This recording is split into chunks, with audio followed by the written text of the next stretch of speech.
Hey everybody, welcome back. Thanks for the awesome response on last week's review of my Rep 1 unit. You can check that video out here. It's up on my channel, so go check that out. People ask me for more information about velocity-based training, so today I'm gonna give you the 3 facts you need to know about velocity-based training. Okay, number 1, what is velocity-based training? Velocity-based training is quite simply measuring the speed of the bar and making your training decisions based off that information. This was an idea that was coined by 3 primary people that I've seen in the research. Number 1 is Dr. Brian Mann. He's right here. Dr. Brian Mann from the University of Missouri and now at the University of Miami. He did a ton of research, and you should check out his book, Developing Explosive Athletes, Use of Velocity-Based Training. That is an incredible resource if you train athletes, you want to learn more about velocity-based training. Louis Simmons, great powerlifting coach, another one. He was the first one to start really talking about velocity-based training when it came to powerlifters, and that was an article in way back in 2002 in Powerlifting USA where he was talking about using the Tendo unit to track different strength zones. And number 3 is R.A. Roman, Soviet strength coach, who I first stumbled upon one of his manuals in 1986 in a book called The Training of the Weightlifter. He talked about the velocity minimums that weightlifters needed to hit at different heights to make a snatch or clean and jerk, and talked about average velocities that good lifts would happen. So those 3 right there, Dr. Mann, Louis Simmons, and R.A. Roman, are the 3 sources for velocity-based training info, and they were kind of the originators in my mind of all of the information that we're seeing out there today. Number 2, velocity-based training is a truth teller. Our percentages, our RPEs even, they can lie to us, but velocity-based training does not lie. In fact, there's a study by Jovanovic, and he showed that if you take a percentage-based lift, you can have a 36% swing from one day to the next based on how you feel. So you could take an 80% lift, and one day it could feel like it's 98%, which is way more than what we were trying to hit that day.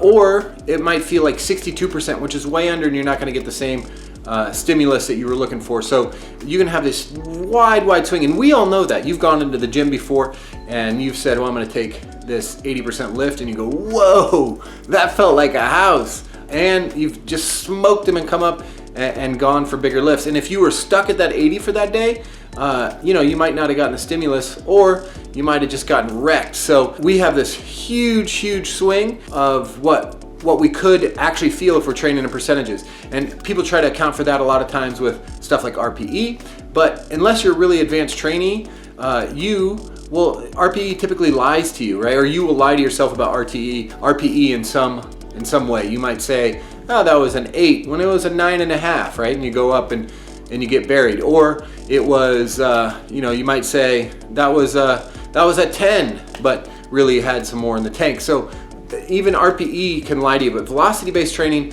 is accurate on the day, and it gives you a very big piece of objective feedback that doesn't lie. So you will know how hard you're training on a given day, and you'll be able to give yourself the right stimulus on that day. Number 3, when we train with squats and strength-based lifts, we are going to use average velocities, and those average velocities are going to correlate to certain traits of strength, if you will, that we want to use. So we have our first one as we work up from really light and really fast. We have like starting strength. Starting strength kind of stuff is, you think about taking off in a sprint. That's starting strength type speeds. Then we're gonna go into speed strength. So that's moving light loads really fast, right? Speed is the first idea, strength is the second. Then we're gonna go into strength speed, right?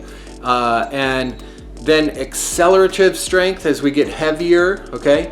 And then finally absolute strength, which is our kind of max type things. And each of those correlates really well to both a percentage, right? So as we kind of move across, you're gonna have those go up in percentage. So absolute is your 90 to 100%, and accelerative is below that, and strength speed and speed strength are below each of those, right? So what we want to do is we're training different traits. So we don't just want to train absolute strength when we go for squats, which is typically what people do. We want to train different types of speed, right? We want to train at speed zones that give us a little more motor unit recruitment because we're moving fast. So that helps us be more athletic and more dynamic. And that's the foundation of that dynamic method that Louis Simmons has talked about, is training some of those speed type qualities over just pure strength. In the Olympic lifts, we're going to train to peak velocities, not train based on average velocities. And largely that's because of the ballistic nature of the Olympic lifts. We are actually trying to propel the bar upwards. And so we're looking for that one peak that actually allows that to kind of achieve its ultimate height that we need to hit. And so peak velocities are all based on an athlete's height. If we're talking as we move up, 150 centimeter athlete is going to need to snatch at 1.65 to 1.8 meters per second. 160 centimeter athlete, so we're talking 5'2", so now we're getting into some short people, are going to be 1.7 to 1.85 meters per second peak velocity. 5'7", 178 to 193. We're going to look at 5'10", would be 1.82 to 1.97, and then about 6'1", 6'2", is going to be, which is 190 centimeters, it's going to be about 1.9 to 2.05 meters per second is going to be their minimum to make a snatch, okay? And the clean then, we don't have to pull it as high, so we're going to have lower velocities. Starting at 160 centimeters, 5'2", we're going to have 1.27 to 1.37 meters per second. 5'7", 1.35 to 1.45 meters per second. When we go to 5'10", 1.4 to 1.5 meters per second, and then 6'2" is 1.5 to 1.6 meters per second. So all those velocities creep up as the athlete has to pull it higher. So peak velocity is largely influenced on the distance you have to pull it. And so the taller you are, or the higher you need to pull it, the faster you go.